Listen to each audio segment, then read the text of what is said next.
Around 2 a.m., I enter the prison. They lock the door behind me. Places are cold. I'm like, I never imagined myself in this kind of situation. I get in my first night. I think that's the worst night I've ever had. My first night, I can't believe I'm in jail, man. I'm in jail with some hardcore criminals. Like, dude, what's going on? So,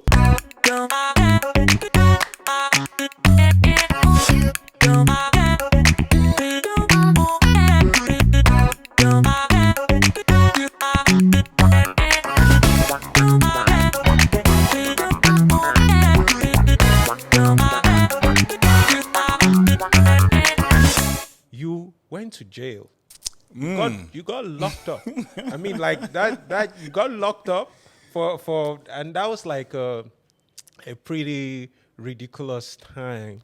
You want to shed more light into that? okay, it's been 3 years now, That's insane. and I've never spoken about it on the set. I've never given people the information of what really happened. Right. I feel I may want to talk about it today. Yeah. That's going to be awesome. Okay. Tu as l'exclusivité. You know what I'm talking about. All right. July 17, 2020. I leave my house. So you have the dates and What? details. Every day from the first day I got locked up, I got a book and a pen. And I've been writing everything. Like, I wrote everything. The book is still home. July 17, I leave the house around 10 a.m. I have to install CCTV cameras. At some restaurant or so. Exactly. So while I'm there, someone calls me. He called me while I was home. He calls me and he says, my son wants to learn cybersecurity. I want to meet you. So you actually oriented me. I said, okay, are you with your son right now? I want to talk with your son. And the guy says some kind of stuff. It doesn't sound so right. Right. Okay. I get to the place where I was going to. The guy calls me again. And I tell him where I am. So the guy says he's there. He says he's the son. I'm at the balcony. I look down. What I see is not pleasing. I see 3 police cars, 2 with the police stuff and 1 just like a normal car. I see some officers and 1 giving instructions, hey, you block there, you block there. And I keep watching them while talking on the phone. I'm like, are these people coming here for me? What did I do? I kept thinking. Were you thinking about what you did, or you were thinking if the person who wants you is some dignitary probably a government official who's working with guards? When these big guys want me, I know from the way they talk. Right. I know. But this one was very strange. I look at the guy. I see him. I think I should run. I'm like, but why am I running? What did I do? Thought about running. Like, and if I run, I will spend my whole life running. Right. Where were you even running to and why? You didn't even... I got scared. Right. I got scared. We are in 2020, you know. Right, I understand. So right. I say, look up. The guy looks up, and I say, I'm right here. Come up. They come up. They come like 4 or 5. I'm like, okay, so you said you wanted your son to learn. Where is your son? He said, where were you sitting? I want us to sit and talk. So while I was sitting, my laptop was there. So the guy just comes and he says, can we talk outside?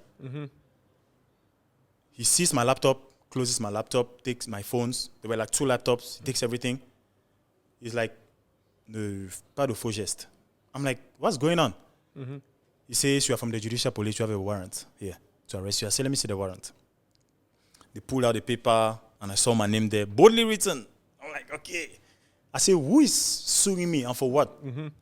They say, I'm going to see the file when we get to the judicial police. I'm thinking, should I go or shouldn't I go? One guy comes, the guy I was with. Right. He says, let's go. So I go, I get to the judicial police. They give me a file, a very big file. They say I should look at it. I look at the file, and they say, what can I say about this file? I say, nothing. You are July 17th. Right. I say, nothing. I don't know what you're talking about. They say, this is what happened. you mentioned this on one of your posts. On social media. On social media, on Facebook. I say, yes, I mentioned it, but I don't know what's going on. I know this page was hacked. Actually, a Facebook page was hacked. And I was accused.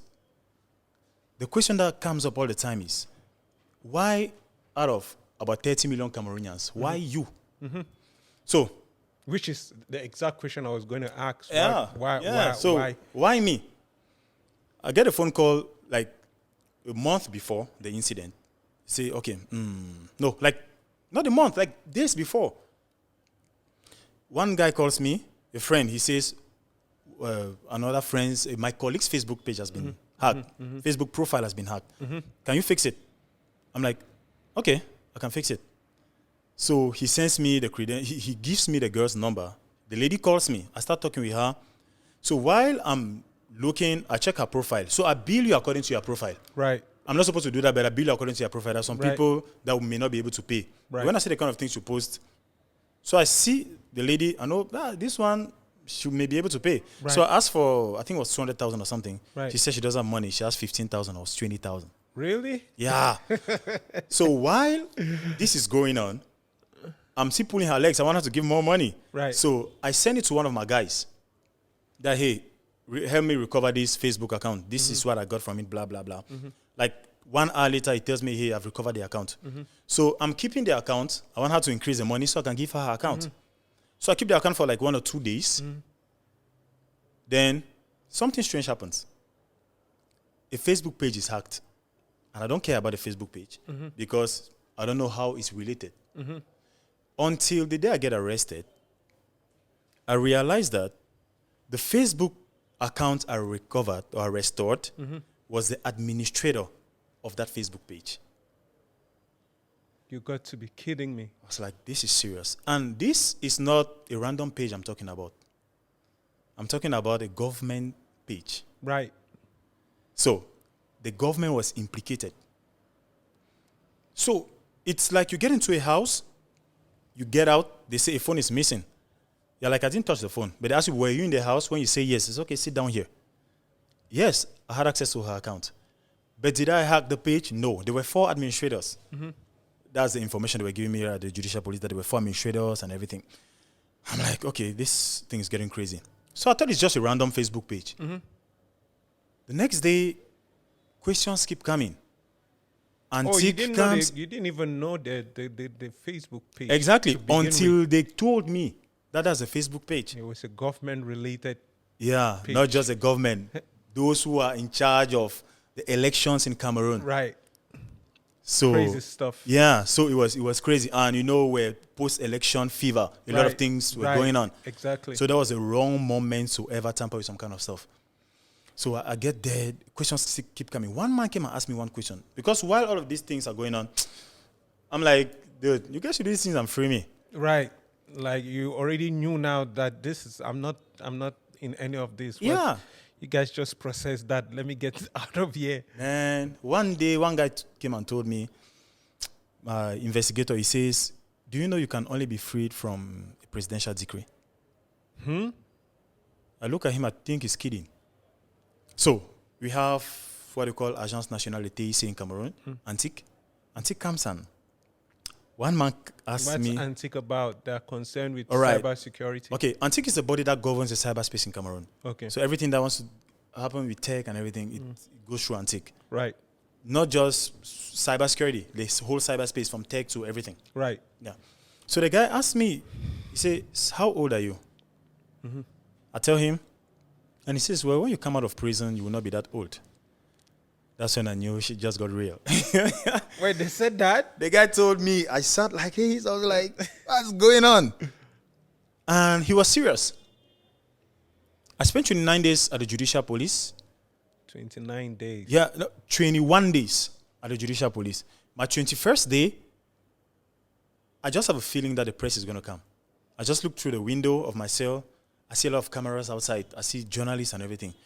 I just tell, because you remember the guy I told you, I asked him to help me recover the account? Right. They got him too. They got him 5 days after me. Wow. And guess what? while I was there for like 2 or 3 days, he visited me. It's insane. Yeah, he visited me, then went back home. Like after 2 days, I got him now. Like the guy came in cuffs. I'm like, dude, come on. What are you doing here? The guy said he came and picked him and so on. So, by the way, everything goes on. I see the cameras and they start asking me questions. I said, I don't know what you guys are talking about. I stood on it.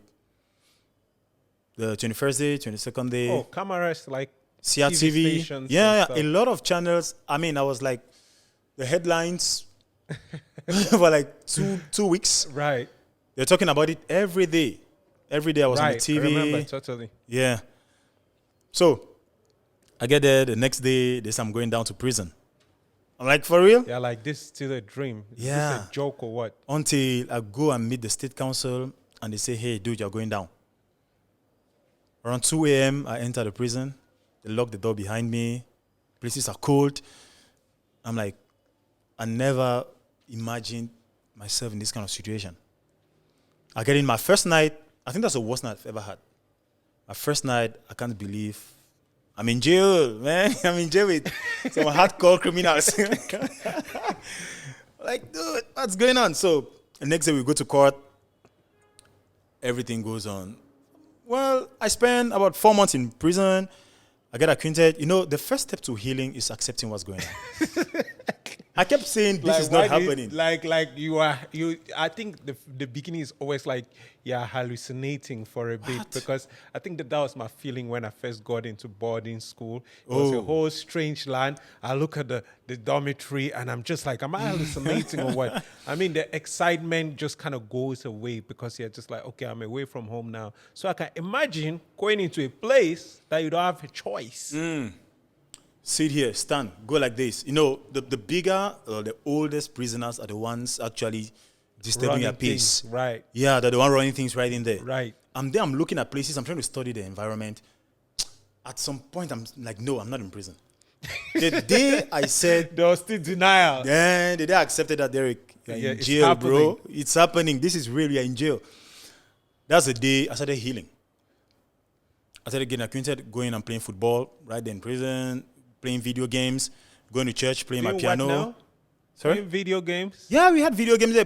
PS4, FIFA 22. I mean, no, it was FIFA 21 back in 2020. Yeah. right. You did play with some other guys down there. We Right. play Ludo, we play cards and everything.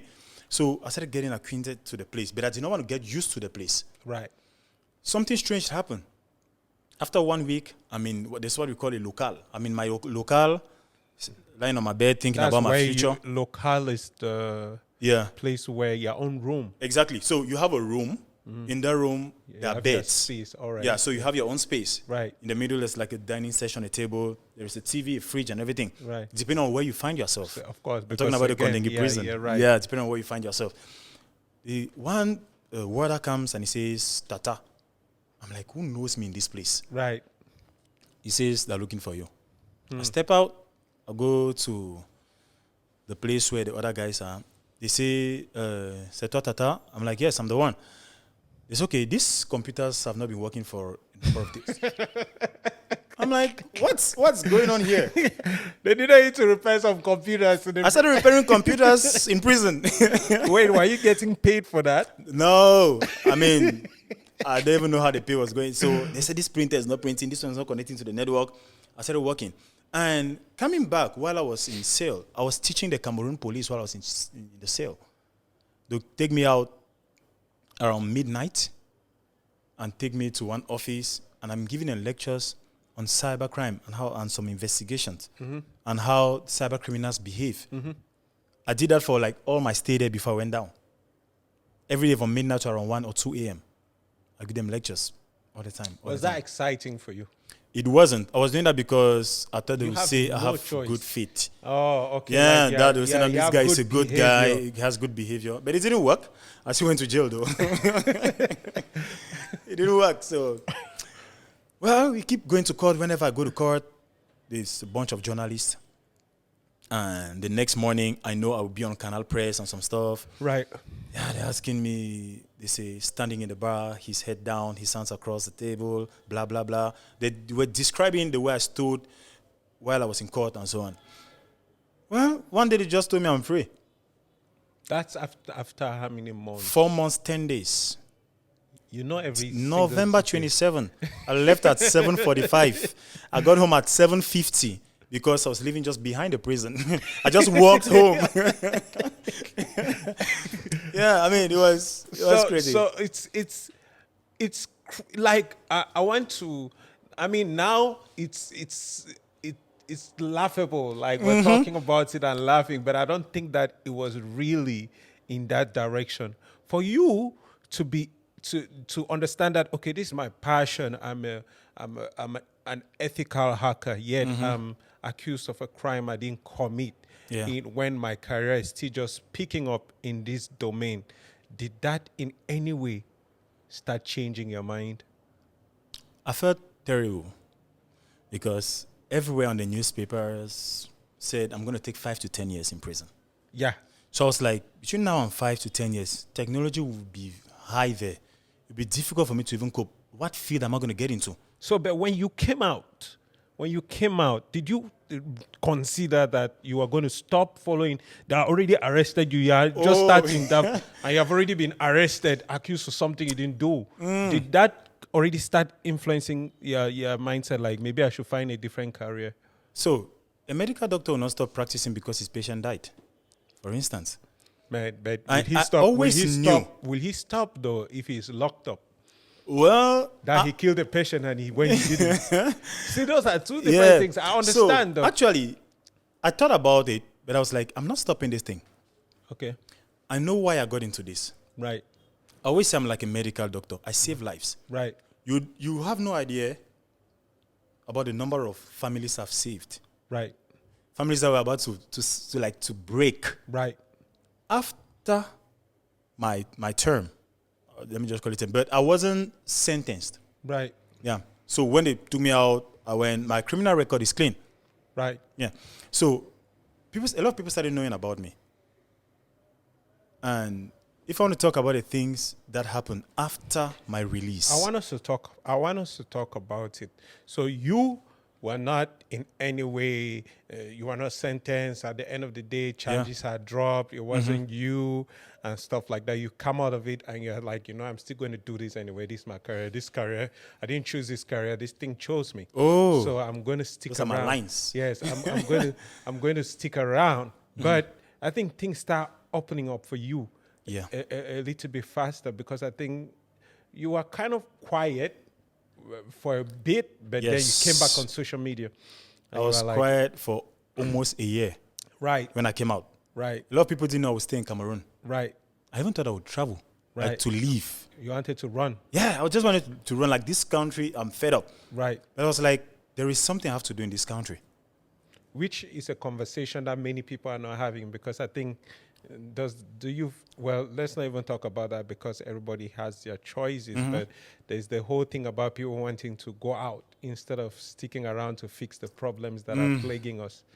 Yes, but what are let's talk about a few things. I saw you having conversations with the president or something in some seminar. You want to talk about that? Of course.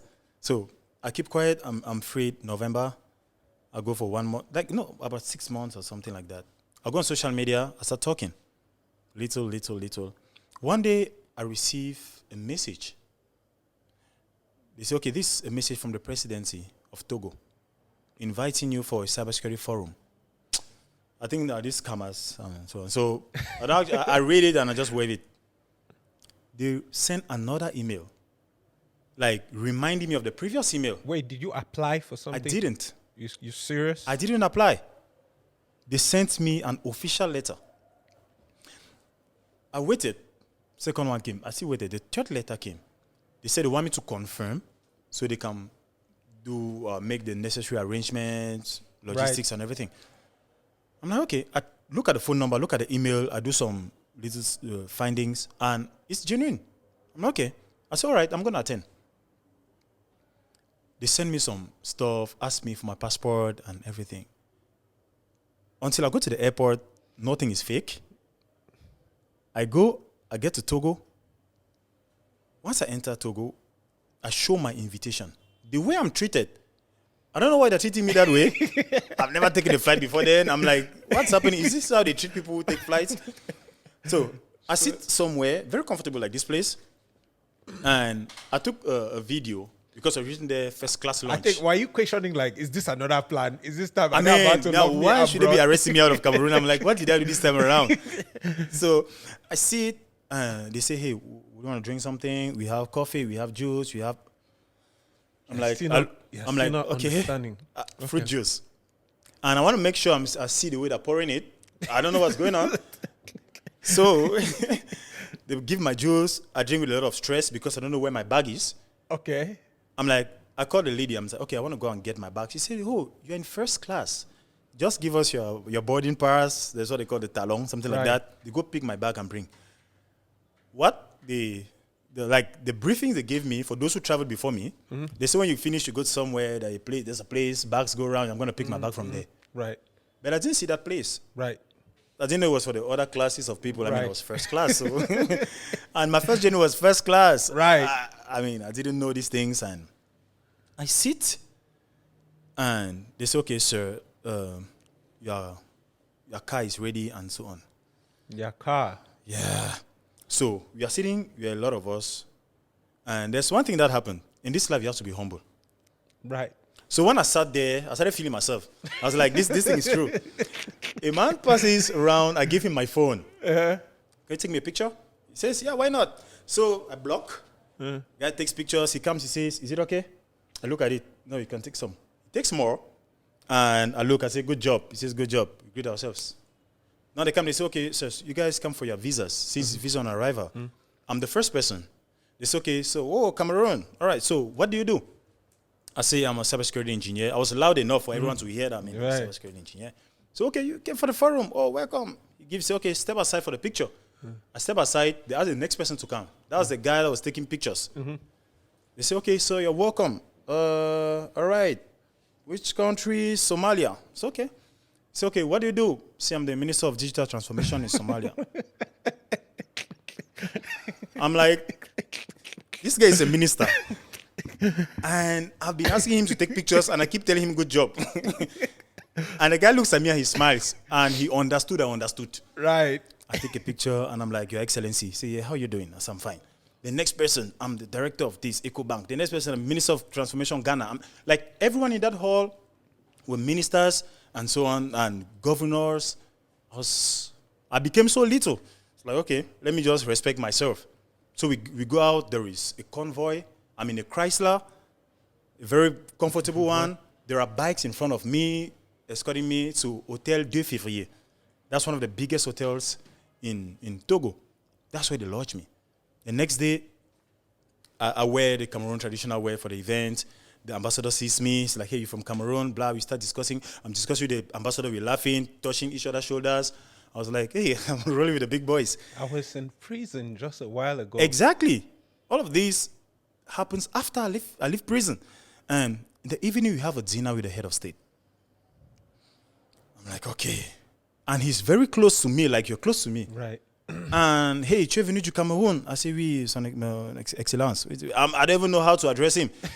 Say, excellence. I don't know what to say, sir. I mean, he greets me. This is not happening. Yeah, the guy says he likes to see youths getting into this thing. Something they've never told me in Cameroon, by the way. I like seeing youths like this. I will pay for you to stay in this country. I say, nah, this is what you tell everyone, Your Excellency. The guys just laugh. And we cracking jokes and laughing. Right. So I leave Togo, I come back, I make huge contacts. When I say huge contacts, like ministers, like we see our statues, I mean everything, happening after the jail term. Few months later, there is a Commonwealth head of state forum and everything in Rwanda. I find myself in Rwanda with Prince Charles, with Paul Kagame, breathing the same air, His Excellency, sorry. Paul Kagame, we sitting and we talking. Later on, they see some dinner. I'm like, maybe this prison thing was interesting. Maybe it was a breakthrough for some things. An opening, teaching. And the one that actually made me feel this was for a purpose is when I'm invited to speak in a conference in South Africa. I go for a conference as a speaker. So after prison, you have been to Rwanda. What? Togo. I've been to South Rwanda, Africa. Togo, South Africa, Congo, and Central African Republic. Just to talk about Before cybersecurity. prison, where did you ever travel to? I went to Ndu. I mean, I've been to Bafusam too, and some few places. I've never, Boya, and so on. Yeah, I mean, I've been to these places. So after prison, you're like flying. What are you talking about? It wasn't. And like this year, I already have. I'm still to go to some countries. Right. And now the two ones that actually make me feel this is a supernatural thing happening. Right. The one in South Africa. I get to South Africa. There is a conference. In this conference, we have secret services of different countries. We have the FBI, we have the American police, we have Interpol. Like, I think I was one of the civilians, and I was the only civilian that even spoke. Most of them have something to do with some governments or Interpol or anything. So I was the youngest in age and the youngest in experience. Right. Guys were coming talking about 20 years of experience in cybersecurity. And I had to talk on that stage. Mounted the stage with my flag. I think the pictures will be going now. Right. Yeah. Mounted the stage, my flag. I finished speaking. When I calmed down, the next thing that happens, the question is, where are you coming from? Right. I said, there's a flag right here. I'm from Cameroon. It's okay, where did you learn all of these things? So I just said, I'm taking offense. I'm taking offense with that question. Don't make it sound like we don't have tech in Cameroon. Don't make it sound like we don't have internet Which connectivity. is a big deal. Which is a conversation we should have. The lady kept apologizing. I was like, no, I'm pissed. I'm not happy. So she apologized, and I made her understand we have gurus in Cameroon just like me. And I was talking, Interpol was taking down notes. I mean, I'm not being proud. They had to. Actually, because saying a lot of sense. You deserve it. Yeah, I mean, so, and I spoke about a lot of things, talking about credit card fraud, talking about scamming, talking about spoofing, business email compromise. And these are some things, the one lady from the American police told me that they've been working on this for 3 years to know how these guys are able to spoof through these numbers and to do this and to do that. And I debunked it in about 1 hour, 30 minutes. And they were so impressed. The next thing, I received an invitation to speak in Kenya to talk about the same thing. And the next event was coming in the US, Las Vegas. They say, you have to come and speak about the same things. Right. From there, I was like, a lot of things. So I think the whole transition from prison to a presidential reception. It was some of the things that blew your mind again. It did. What are some of the the jobs that you were able to navigate around? Just one, for example, not calling figures or anything like that. Okay. But have you been able to work with any organizations after that, like maybe Yes. multinationals? Yes, I've worked with the USAID, USAID. Yeah, they sent me to Congo to train youths for 2 weeks on cybersecurity, on vulnerability analysis and penetration testing. And talking about jobs, it's been crazy. The latest one was the one I went in Ghana. Yeah, what was called for a forensic investigation somewhere in Ghana. And it was a huge one. A huge company. A very huge one. And all of this again is happening after. I mean, I think that my focus is so much on that because, but these are stuff that are happening internationally. Have you been able to have any session with, let's say, the Antique or Cameroon military? Okay. This is a question that comes up all the time. And some people always say it's like Cameroon doesn't value our own. I feel bad saying this, but foreigners have benefited from me more than indigenous or more than Cameroonians. Or maybe it's because they can't afford it. No. It's not about, okay, all right. I'll just take a simple example.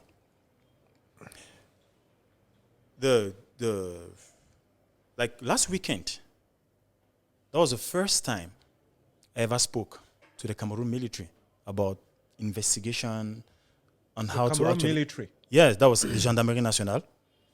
I was there, I spoke to over 800 students for 6 hours. Yep, the military.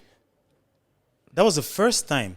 And I wasn't even contracted. The last time you guys met, they were on the other side. Exactly. The people who arrested me are my students today. Yeah, they know it very well. Those who arrested me are my students. I'm not trying to be proud or anything. Right. And I said it. We had a meeting with the PM. I mean, even in Cameroon, that's happened. Right. The meeting with the PM, and I said that our forces should be recruited not just based on physical strength, equally on IT-related kind of stuff. Crime is going digital. We can't stop it. And the Not day at all. it hits Cameroon, 2021, Cameroon lost 12 billion to cybercrime. 12 billion francs CFA, 2021. Like 2 years ago. Just imagine how much they're losing right now. Crime is going digital. The risk is lower. It's lower than this guy that's going to break a window or a door to go and see somebody's. Right. Yeah. So if these guys don't get right there, it will be so hard for us.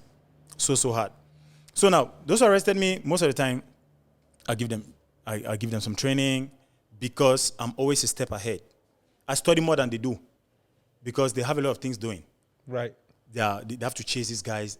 I'm not chasing anyone. You are focused I'm focused on my job. Right. Everything I have today is from my laptop. I always say my laptop gets burned. I mean, my house gets burned. I have my laptop on me. Just Good to go. few months, I'm going to raise everything back. Right. Yeah. So now I think that that's the mystery conversation and the mystery story. People, and maybe the statement you made at the beginning that you getting into cybersecurity was completely divine, probably validated right now. Yeah. I'm probably beginning to believe it because I Yes. think the transitions of everything that has happened within the short period of time is clearly been divine, and it's not supposed to be something that is could be explained the naturally. But what will you rate?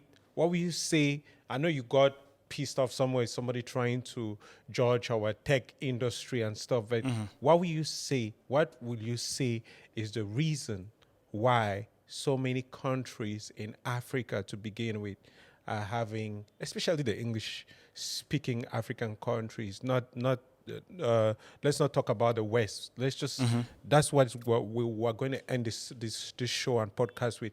They're having a lot of attention from investors, but we're still lagging behind.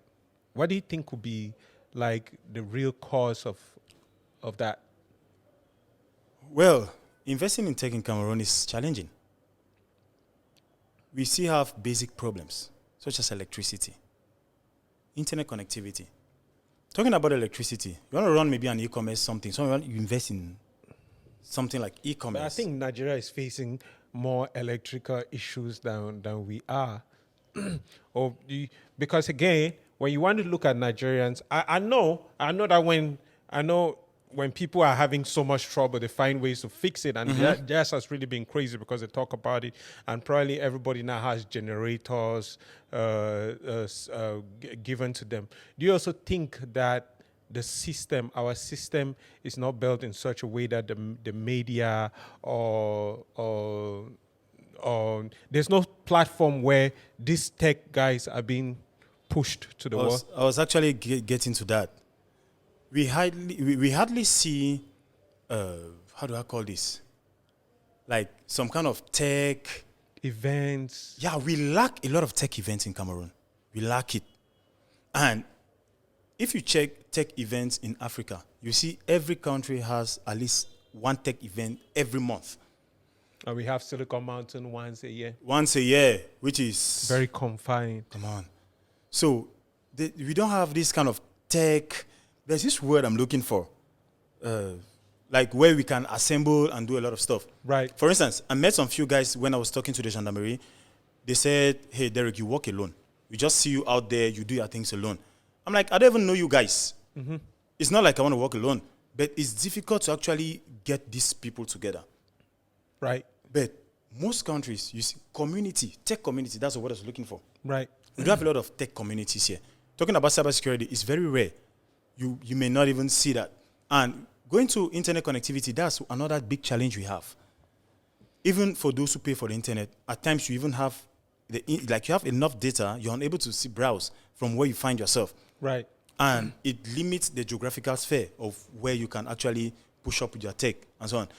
So it kind of discourages some investors to get into it. Am I going to have a return? on this return on investment. Am I going to? Am I going to? And I think we should start with tech events. We should be having a lot of tech events.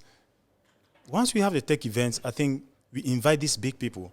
Let them see what we can do. Most of them just hear, but they don't really know what we can do. Now, we have some few people who actually got themselves into tech, innovative kind of projects. Now, like Paul Mbua, I was talking with Paul Mbua like a few days ago. We're actually working on a particular conference we want to organize. We're organizing this conference. Actually, I'm letting the cat out of the bag. I'm sorry, guys. I have to say it here. So we want to organize ASCON, okay, Africa Information Security Conference. We've had some sessions in Cameroon. The turnout wasn't really it. So the next session we want to organize is in Rwanda. And Rwanda is receptive. Right. Like now, they're already ready to receive us. And with a lot of luck, we'll be having the head of state in this conference. Right. Almost validated already. So now, this is one. We have this guy, Zo Bruno. I talk with Zo Bruno every day. Zo Bruno is in the US right now. Zo Bruno is one of the people who started some innovative projects, tracking vehicles without the internet, using the SMS. But some few months later, he was in South Africa, and the Mauritius island actually embraced the project. The guy is equipping cars like almost everywhere. In Cameroon, I don't know if he has some customers in Cameroon, I don't know. So most of these guys tend to leave.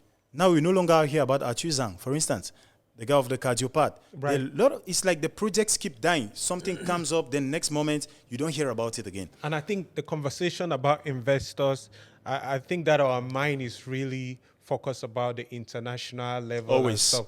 What about the people here? Do you think that we don't deserve to have investments from our government and our local, those who are interested in investing right here in Cameroon? Don't you think the C, or it still falls back to the conferences and our priorities are wrongly set.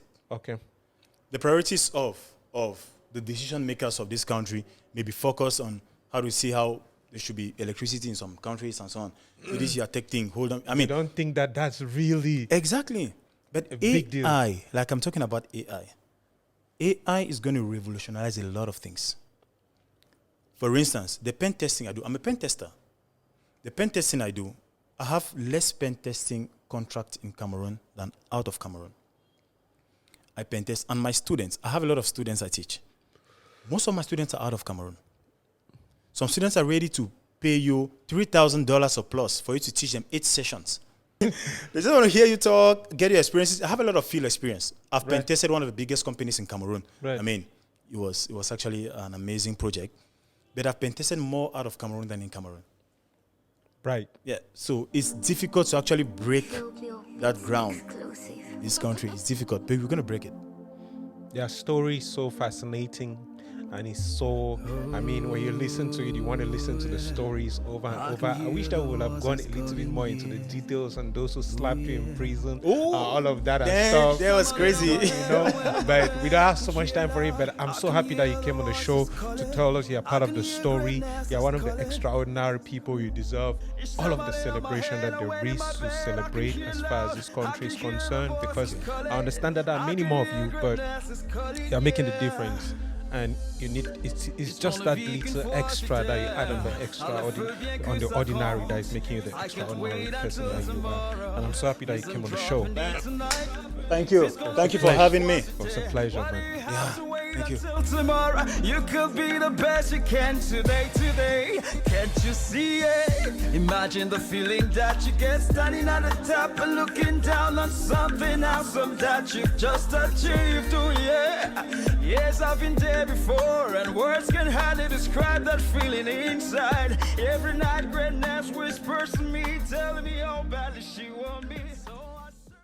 Do you feel it? 'Cause I feel it. Greatness is calling. Exclusive.